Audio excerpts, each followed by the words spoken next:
नमस्ते, मैं श्रीदेवी आज एक सोहर गीत लेके आई हूँ। मेरा गाना अच्छा लगे तो मेरा गाना को लाइक करो, चैनल सब्सक्राइब करो।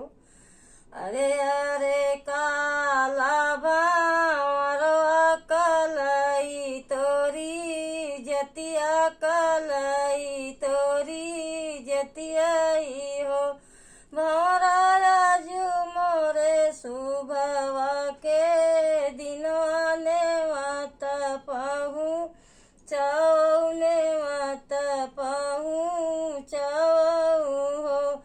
अरिगन आए परिगन आई गए सासू के नैहर पिया के ननियाऊर पिया के ननियाऊ भौरा एक नहीं आवै वीरन भैया तजे मई रूठऊ तजे मई रूठऊ हो भौरा एक नहीं आवै वीरन भैया तजे में से मई रूठऊ हो।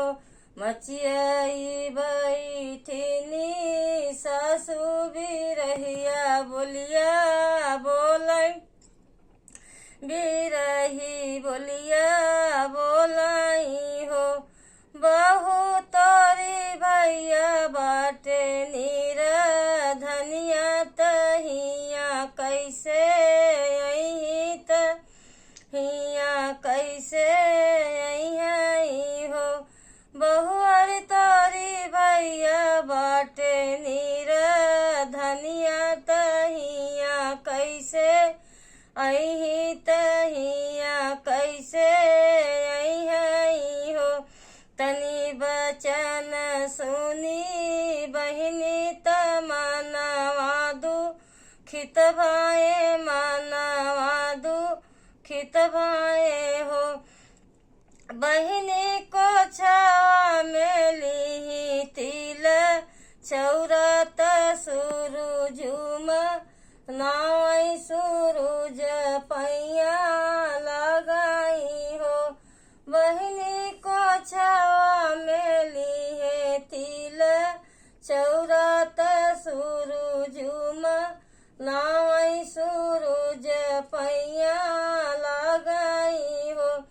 सूरज उदाई देत भैया दौलतिया भैया मोर आवई भैया मोर आवई हो सूरज उदाई देत भैया दौलतिया भैया मोर आवई बहिनिया खिया आवई हो। होत सबेरे पहा फाटत त घोड़वास जावई त घोड़वास जावई बहिनिया घरवा आवई बहिनिया घरवा आवई हो। होत सबेरे पहा फाटत त घोड़वास जावई त घोड़वास जावई बहिनिया घरवा आवई बहिनिया घरवा आवई हो। बहिनी जाई सई सवाना के बरसे से भरी आई त लौना त वैसे जियरा भरी आई हमारा तोहरे रोए से बहिनी जाई सई सवाना